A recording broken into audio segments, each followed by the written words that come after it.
There are several segmenters found in Denari: name segmenter, gift segmenter, pledge segmenter, sponsored name segmenter, and others. Segmenters are query tools that allow you to segment your data based on filters, and they give you a much expanded set of filters compared to the basic reports. There are a few rules that you first need to know to work with segments. 1. Segments produce results based on their type. For example, name segmenter uses name characteristics as filters and outputs name information. That means that it does not output specific gift information. So you can filter on things like geographic location, jurisdiction, classifications, giving statistics, etc., things that are associated with a name record. And a name segment will give you that type of information in the output. Gift segmenter filters on gift characteristics and outputs gift information, and pledge segmenter the same. Knowing this helps you determine where you need to go to produce your report. If you want a list of gifts that were given to a fund code, you would not use name segmenter because a fund code is a gift characteristic. You only use the filters that you need. All of the segments and most reports in Denari start with everyone. So for example, if you want a list of all of your names, you can create a name segment and use no filters. That will give you everyone. If you then only want those donors in a specific zip code, you will use only that filter. Since you're starting with everyone, you're reaching into the bucket and pulling out only those with that zip code. And finally, and this may not actually be a rule, but it's helpful to know that name segment is often used to produce mailing lists, but can be used for other name lists as well. So let's create a name segment. We do that by clicking on the Reports button here on the left.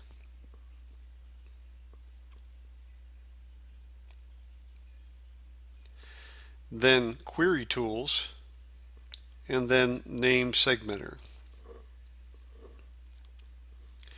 And here we see a list of segments that someone has already created. So that tells us that segments can be produced by you and saved and then run over and over again if needed. We'll add a new one here by clicking Add New.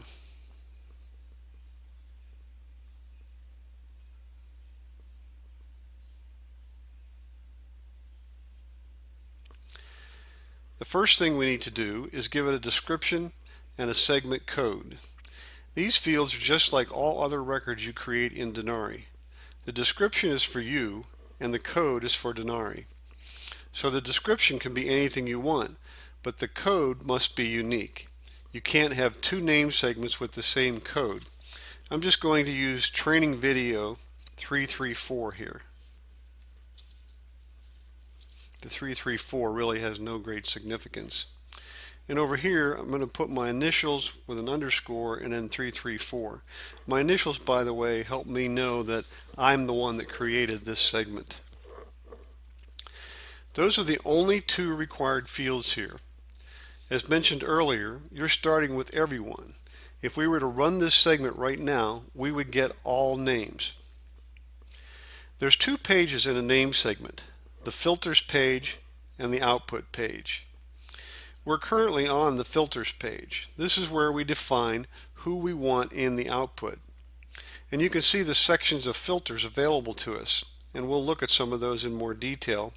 But let's start with classifications. They are the codes that you have set up and assigned to some of your name records. So let's say that we want a list of names that have the classification of captain and that are assigned to them. So the first thing we're going to do is click on the Classes In button.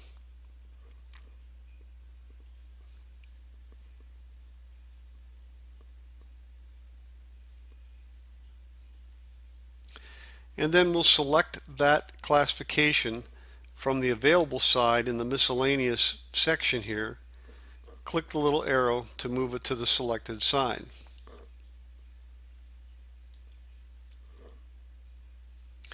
Now, when we run this segment, we're going to get all the names of everybody that has that classification. But what if we wanted everyone who had that classification and also the classification NRM banquet? Now we can select that from the education category. And now when we run the segment, we get everyone with the captain and NRM banquet classifications. In other words, there is an AND operator between the categories. Both things must be true in order for a name record to show up in the output. Let me put NRM back for a moment. And now let's say that we want everyone with the captain classification or carpenter classification. I can select carpenter here. And now we get everyone with either the captain or carpenter classifications. There is an OR operator between classifications inside the category. Now I'll select the NRM banquet classification again. And now we get everyone with the captain class and NRM banquet or carpenter and NRM banquet. You can select as many classifications as you want in that way. Again, there is an AND operator between the categories and an OR operator inside the categories. Now let me slide the classification window to the side a little bit. And we see here that we have an Assume OR checkbox sitting next to the Classes In button. When that is checked, the AND operators between the categories turns into an OR operator. So now we get everyone with the captain or carpenter or NRM banquet classifications. The name record can have any of the three to be included in the output. To the right of Classes In, we have Classes Out. The window looks exactly the same. However, whatever we choose here will be excluded from the output. You may have noticed that one of the classifications was deceased. You could select that in Classes Out so that when you run the segment, Denari will select names defined by your other filters but will exclude anyone with a deceased classification. There are many other uses for Classes Out, but that's a good example. For now, we'll skip this gift and pledge segment fields and move down to some of the other sections below. You can expand any of these to show the filters that they contain. I'll start with giving statistics. Now let's pause just for a minute. You may remember that the first rule for a segment is that it filters on name characteristics. This section seems to be filtering on gifts. However, that is not true. It is filtering on giving statistics. The statistics describe the giving history of the donor. This is not filtering on the donor's specific gifts. That can be done in Gift Segmenter. Here, we're filtering on some of the donor's giving characteristics. We can start with probably the most popular filter by clicking the Use Gift Amount Range checkbox. That will give us two fields. We'll skip the gift segment field again for now and move down to calculation. Let's say that we want to get a list of names who have given more than $500 in a date range, and we want to add up their gifts to see if the total of all gifts in that range are more than $500. For that, we can choose summation.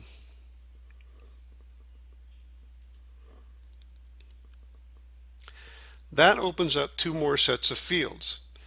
I'm going to put $500 here in the low amount field and a bunch of 9s in the high amount field. In the starting and ending date fields, I can enter a date range. And by the way, always use the 4-digit year when entering dates in Denari. Now, when we run the segment, Denari will add up the donor's gifts in that date range, whatever we've entered here, and give us anyone who gave between 500 and infinity or more than 500. So let's go back to the calculation field. If we select average here, we will get anyone whose average gift is more than $500 in that date range.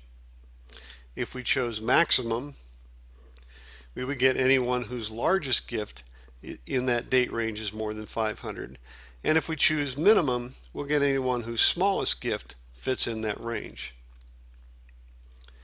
Count is a little different. It is looking at the number of gifts, not the dollar value.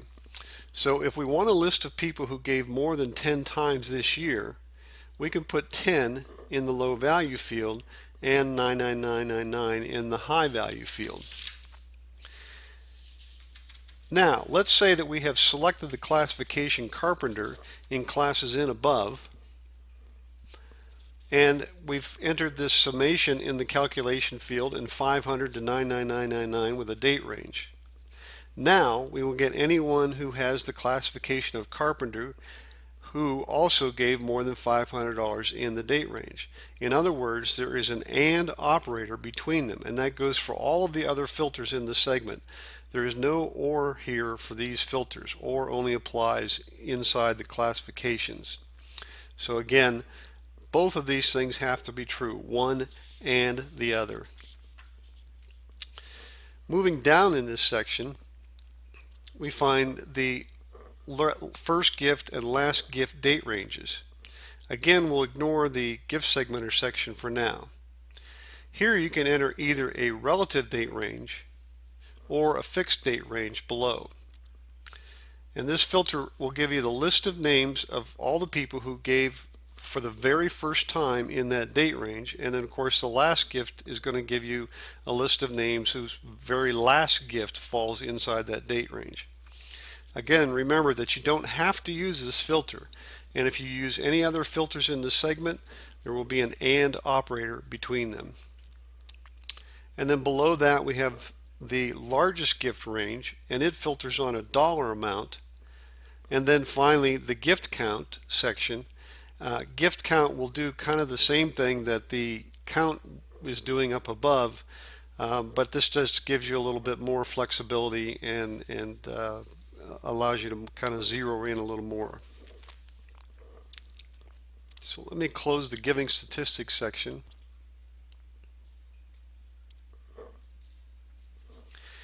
We won't go through all of the sections below. You'll need to take some time to explore, but you can see that there are a number of options for filters to produce a list of names. And if you have any questions about how these filters work, please contact tech support. I've been skipping over the gift segment and pledge segment fields. These are covered in more detail in the videos on those topics. However, I will point out that those fields allow you to expand your filter capabilities for name segmenter. As an example, let's say that you want to do a mailing to anyone who made a donation at your last fundraising effort. You created an appeal code to represent that event, and you assigned it to the gifts in gift entry.